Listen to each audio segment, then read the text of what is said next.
Klaster berikutnya tentang kekerasan pada anak. Bapak Ibu teman-teman semua, klaster ini bicara secara khusus tentang hal-hal yang terkait dengan kekerasan pada anak.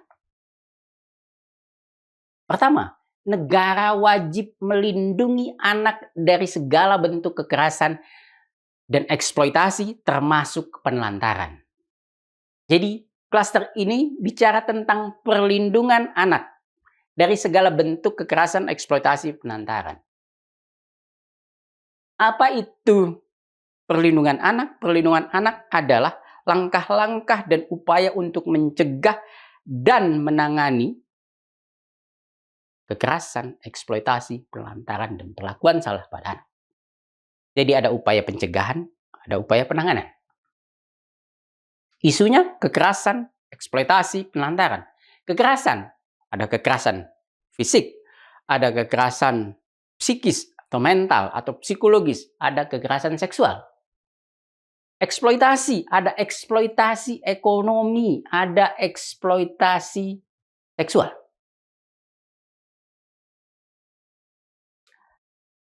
Nah,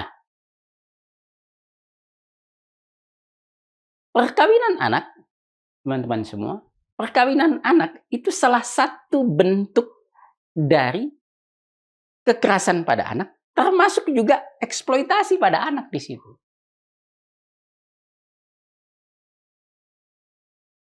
Lalu, teman-teman semua,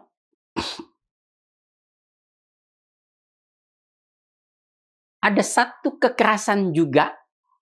Kalau tadi kekerasan yang dilakukan oleh orang-orang di luar negara, maka disebutnya sebagai istilah kekerasan. Tetapi bagaimana kalau kekerasan itu dilakukan oleh aparatur negara? Misalkan, ada anak yang melakukan tindak pidana, ditangkap sama polisi. Lalu dalam proses interogasi, dia dipukuli. Maka, kekerasan yang dilakukan oleh aparat negara itu disebut sebagai penyiksaan. Atau dalam bahasa Inggrisnya disebut torture.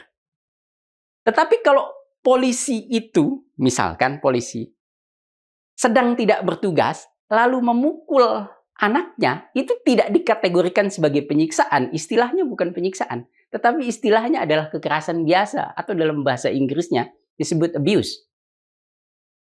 Jadi, kekerasan yang dilakukan oleh aparatur negara itu disebut sebagai penyiksaan.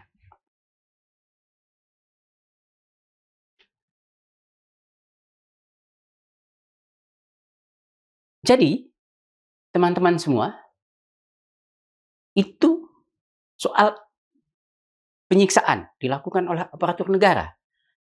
Hal lain juga yang diatur dalam klaster kekerasan pada anak ini adalah bahwa anak tidak boleh mendapatkan hukuman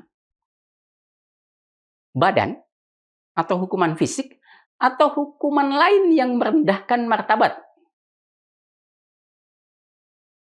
Misalkan, saya kasih contoh sederhana.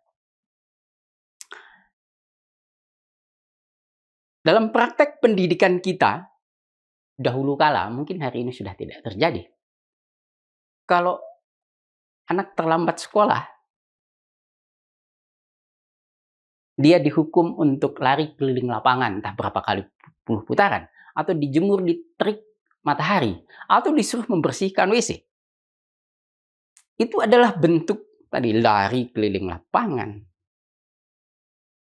hormat bendera, itu bentuk hukuman fisik. Nyuci WC itu bentuk hukuman yang merendahkan martabat. Emangnya ada orang dewasa kalau melakukan kesalahan disuruh bersihin WC mau? Pasti orang dewasa nggak mau, karena itu dianggap sesuatu yang merendahkan martabat. Nah, konvensi mengatur ini dalam klaster kekerasan pada anak. Lalu, klaster ini juga bicara tentang perlunya mempromosikan pemulihan fisik dan psikis serta reintegrasi sosial bagi anak-anak korban.